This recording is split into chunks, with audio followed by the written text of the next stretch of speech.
Good afternoon, everybody. Good to see you all. Since Inauguration Day, President Trump has secured trillions of dollars in private and foreign investments. Every single day, more money is pouring into our country, which will create more jobs for hardworking Americans.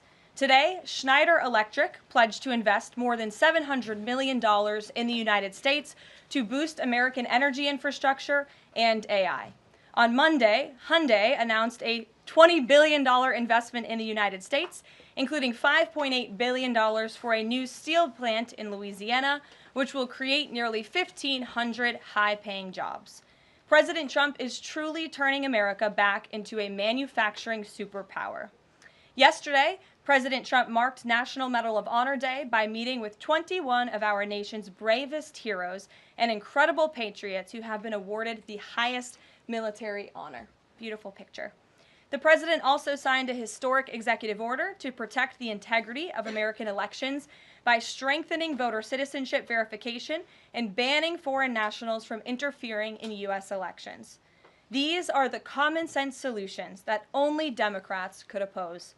But voters deserve elections they can trust, and critical confidence is being restored thanks to President Trump's leadership.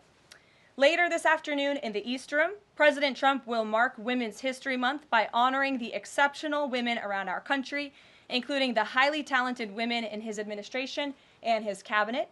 And on an additional scheduling update, the president will hold a press conference in the Oval Office today at 4:00 p.m.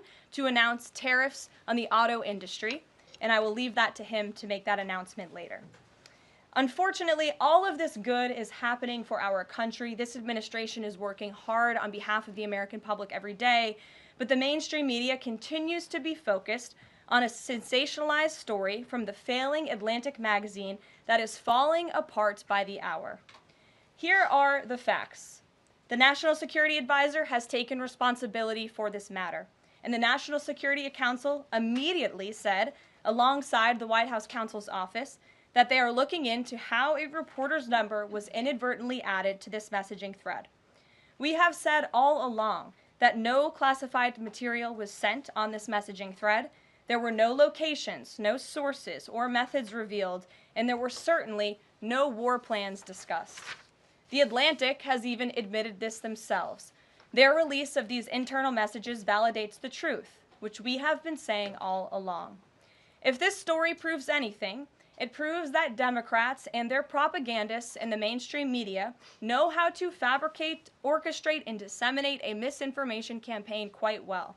And there's arguably no one in the media who loves manufacturing and pushing hoaxes more than Jeffrey Goldberg. Goldberg is an anti-Trump hater. He is a registered Democrat. Goldberg's wife is also a registered Democrat and a big Democrat donor who used to work under who? Hillary Clinton. This is the same Jeffrey Goldberg who infamously lied about weapons of mass destruction to get us into the Iraq War, which cost trillions of dollars and thousands of American soldiers. And how else has Goldberg discredited himself?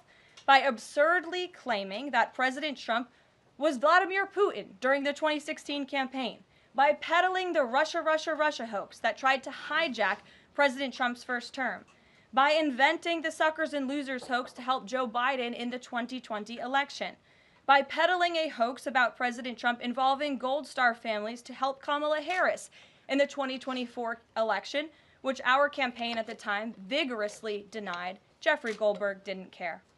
There's more, but we don't have all day, and we can now add this signal hoax to this very long list. The real story here is the overwhelming success of President Trump's decisive military action against Houthi terrorists.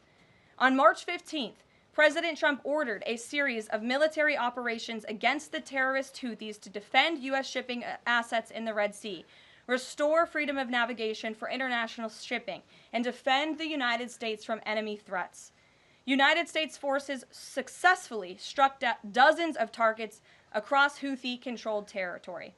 And as a result of these actions, several Houthi leaders were killed, including the Houthi drone chief, his deputy, and several of their drone experts and other key leaders. We also destroyed command and controlled facilities, weapons manufacturing facilities, and advanced weapons storage locations. And it's important to remember why this powerful action took place in the first place. because of Joe Biden's incompetence and pathetic weakness on the world stage for years. The Houthi terrorists grew emboldened. Immediately after taking office in 2021, Joe Biden removed the Iran-backed Houthis from the foreign terrorist organization and specifically designated global terrorist list. Did anybody in this room ask the Biden administration at the time why they made such a stupid mistake? This reckless action undid the designation put in place by President Trump during his first term, and what followed was predictable and devastating. The Houthis targeted U.S. military ships and aircraft, hit commercial ships, including U.S. flagged vessels, threatened our personnel overseas, and attacked our allies in the region. This resulted in more than a year of U.S. flagged commercial ships being prevented from safely sailing through the Suez Canal, the Red Sea, and the Gulf of Aden. This had a massive negative impact on global trade of the economic security of the United States. Joe Biden was the commander-in-chief, and he sat on his hands while the United States of America was bullied and embarrassed by terrorists. President Trump and his team are putting a stop to these threats and restoring American strength around the world. The Trump peace through strength approach means no terrorist force will stop American commercial and naval vessels from freely sailing the waterways of the world. But unfortunately, this is not what the Democrats and the media want to talk about. They are focused on a coordinated campaign to try and sow chaos in this White House. And this has been the most successful first 2 months of any administration ever, which is exactly why they are doing this. We are not going to bend in the face of this insincere outrage. And here's just one example of how bad faith the Democrats' criticisms are. Democrat Senator Mark Warner is hysterical over the use of Signal, which is an approved decrypted app, in the killing of Houthi terrorists.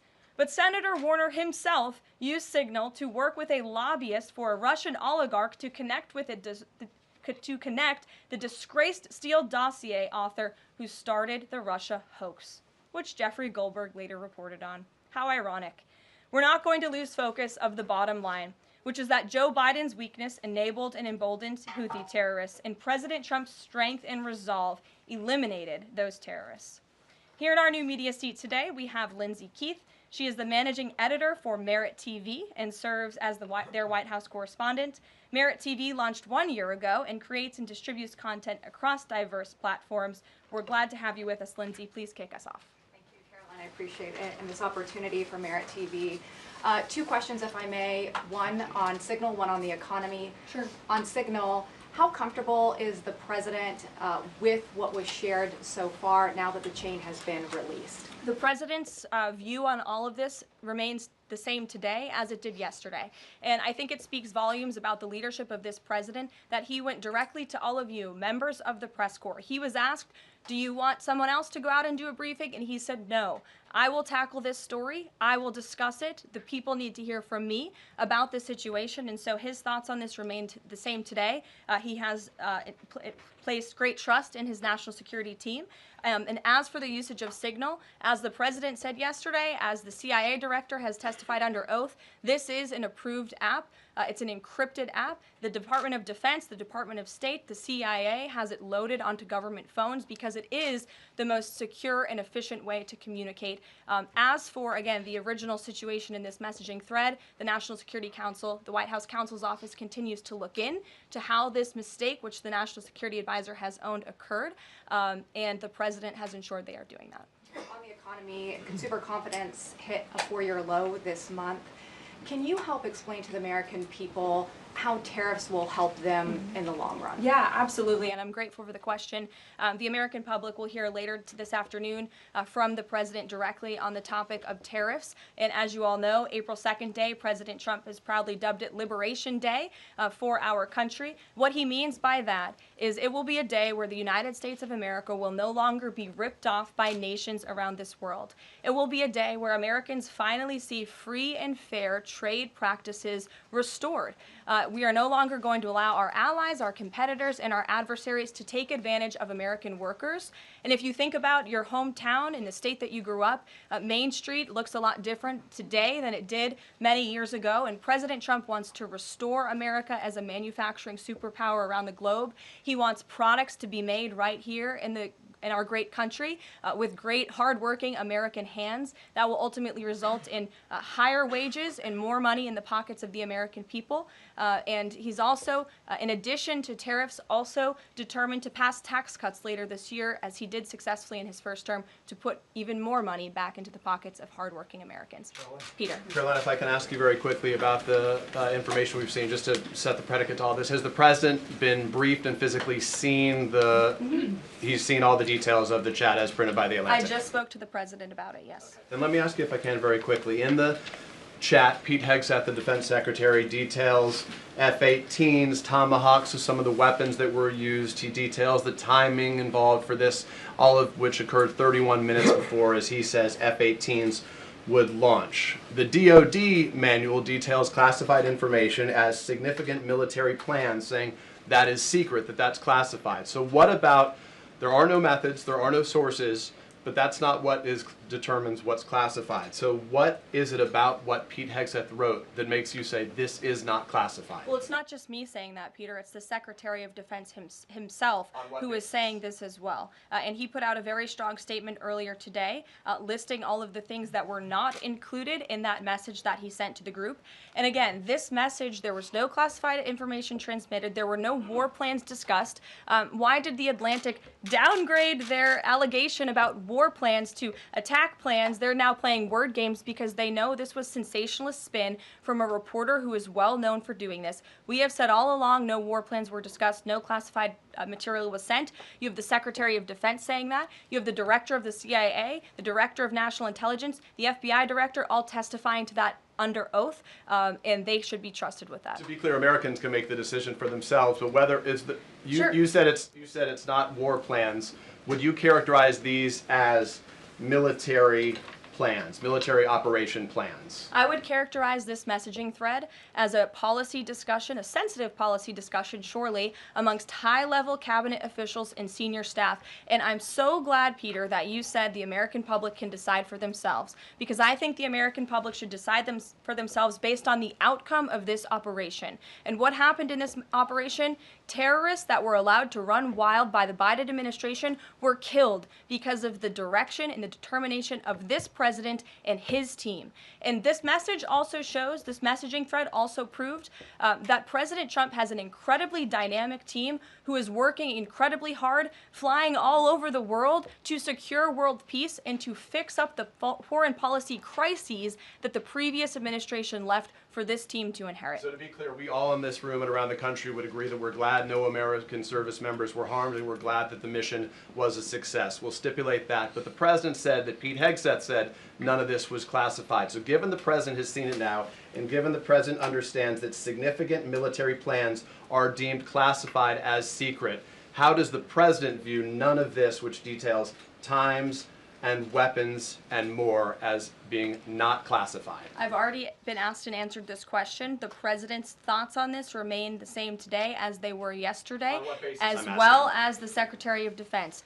This question has been asked and answered. There was no classified material discussed. Jackie. On what basis I was asking? Go ahead, Jackie. Thank you, Caroline.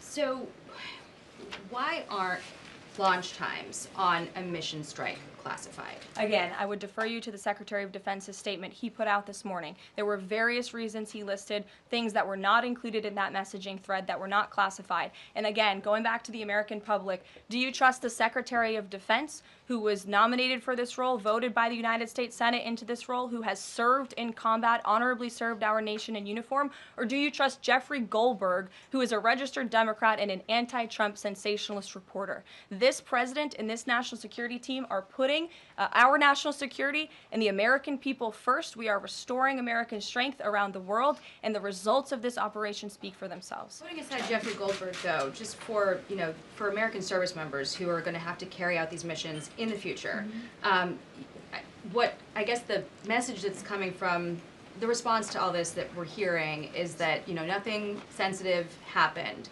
and I guess the logical conclusion of that is that if these messages had gone out publicly prior to the launch, that wouldn't have been a risk to service members. I don't know that they're comfortable with that. So can you explain, had these messages been published, would the plans have moved forward? Would the launch have still taken off? What I can tell you is that the President, as the Commander-in-Chief of our United States Armed Forces, and Secretary Pete Hegseth, who is an incredible man and a warfighter himself, take the lives of our American service members with the utmost responsibility, and they would never do anything intentionally to put their lives at risk. And again, they are working hard on that every single day, and we are protecting our service members while also restoring peace throughout this globe.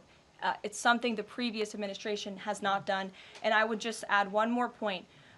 We are not going to be lectured about national security and American troops by Democrats and the mainstream media who turned the other cheek when the Biden administration, because of their incompetence, left 13 service members dead in Afghanistan, and not a single person in the previous administration was held accountable for that botched withdrawal. Joe Biden said, in fact, it was a great operation. That is despicable. It's unacceptable to this president and this Secretary of Defense. The National Security Advisor has taken responsibility for this inadvertent number being added to the messaging thread. But above all, we take the lives of our troops, safety, security, prosperity around the globe with the utmost seriousness. Goldberg's intentions, do you believe Jennifer, that he go would ahead. release that to embarrass the administration ahead of the worldwide threats? Jennifer, go ahead. Given what you've said about the president's trust in his national security team, can you say definitively that no one will lose their jobs? No one will lose their job at all because of this signal situation? What I can say definitively is what I just spoke to the president about, and he continues to have confidence in his national security team. Karoline, please. One more, can I ask one more, Karen? On the targets in Yemen on March 15th, can you say were 100% of the targets that were planned for March 15th, were they all destroyed? Because that would be an indication if some of them were moved or they were not all hit, that maybe perhaps some of the enemies were able to get some of the information in that signal strike. What I can say about the operation is what the Department of Defense has put out there. I would refer to them for any further operational details.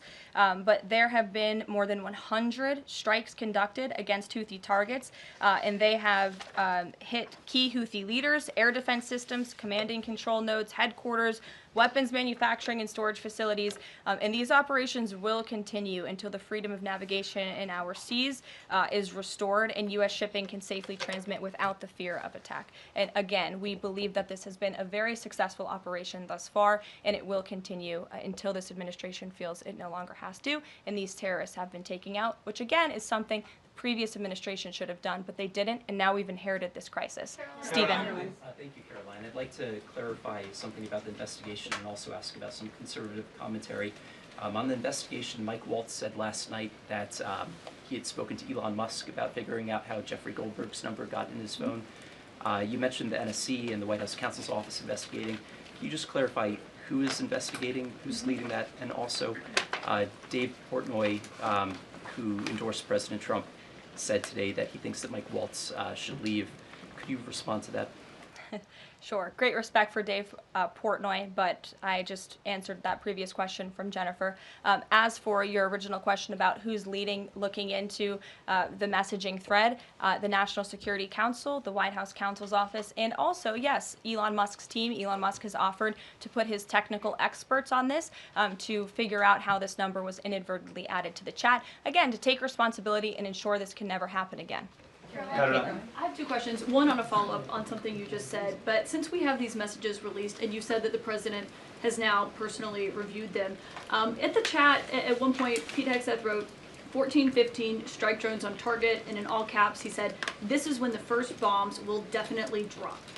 Does the president feel that he was misled by his national security advisors, whoever it was that told him there was no classified information in there, now that he's seen these messages? I've now been asked and answered this question 3 times by the both of you, and I've given you my answer. The president feels the same today as he did yesterday. Okay. Philip. And on my follow-up on what you had just No, said. go ahead, Philip. I have a Caitlin, quick- I'm not taking your follow-up. The Vice Philip, go President I have ahead. a follow-up on something you expressed just said, though, Caroline. That's Caitlin, regarding I'm not Jeffrey taking Goldberg. your follow-up. Philip, go ahead. I've called Thank on you. you. The Vice President seemed to express some frustration that Europe wasn't doing more to police waterways in their backyard, noting in that signal thread that 40% of European trade goes through the Suez Canal. Does the President share that opinion and frustration? And then going forward, should the Europeans be responsible for policing that waterway? Well, the president was asked this question yesterday by the pool in the cabinet room, and he answered this question. He said yes, he believes that Europe has been, as The Vice President put it, freeloading on the backs of American taxpayers and off the backs of the United States of America, and he wants to ensure that Europe pays their fair share. He's always been very honest and upfront about that, and I think the Vice President shares those concerns with him as well. And then one more. Sure. Enlisted soldiers, sailors, and Marines would face consequences if they shared this type of information inadvertently with a reporter. Can you tell us more why the president is so willing to give Mike Waltz a mulligan here? Again, I have now been asked and answered the same question using different language multiple times. If anybody has another question, there's a lot of different things going on in the world. We have tariffs possibly being implemented later today. The president is going to talk about that at 4 o'clock this afternoon. Sure, go ahead. Okay, thank you for taking my question. I wanted to first and foremost thank the administration for the election integrity executive order, because so many journalists for 4 years were banned from talking about this very subject. So thank you to the administration for that. My question is, yesterday President Trump, when signing the order, said that there is more to come when it comes to election integrity. Would that include same-day voting and hand-counted paper ballots? And why are Democrats so against election integrity measures like obviously proof of citizenship when it comes to voting in a United States election? Well, it's a very good question. You'll have to ask the Democrats why they're against so many common sense things, not just mandating voter ID. Why are they against men and women's sports? Why are they against deporting foreign terrorists from American soil who have been designated a foreign terrorist organization? I'm referring to Tren de Aragua. As for the election integrity executive order that the president signed yesterday, this is in an effort to restore trust in American elections. There were more than 10 steps taken, 10 executive actions taken throughout this one order. It directs the department, or the Attorney General rather, in Homeland Security to prevent non-citizens from any involvement in administering elections. There's also another host of actions. We can provide the fact sheet for you, but it's a very strong election integrity executive order, and the president would also like to see Congress do something about this very important issue. Sure, go ahead. Karoline, the Republicans and Democrats alike have been expressing some concern about the frequency with which senior Trump officials have been using the Signal app.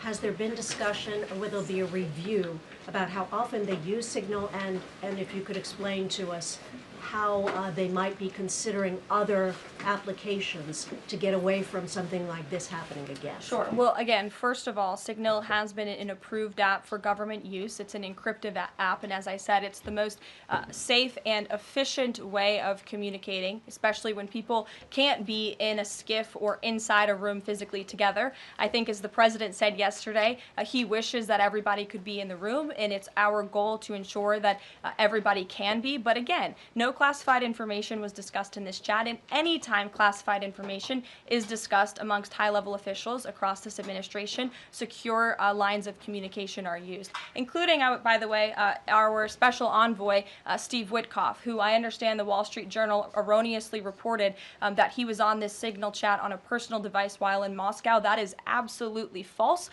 Steve Witkoff did not have his personal device, nor did he have his government device with him. He was given a classified, protected server by the United States government, and he was very careful about his communications when he was in Russia. So rest assured to the American public, this administration is taking every precaution when it comes to protecting our national security, and that's why the American people re-elected this president, because they know that our national security is in good hands with the President of the United States. Speaking of the Vice President, I understand he's going to be speaking any moment now. I would hate to counter-program the Vice President of the United States. You'll also hear from the President at 3 o'clock. He will be honoring women's history at the Women's History Month celebration. We have a lot of great women across our cabinet who will be in attendance, so we'll see you all there. And then you'll also hear from the President again at 4 o'clock when he talks about tariffs. So plenty of time for more questions. Sorry it's a bit shorter today, guys. We'll see you later. Jeffrey Goldberg's number and Michael Waltz's phone if he's a registered Democrat and anti-Trump reporter.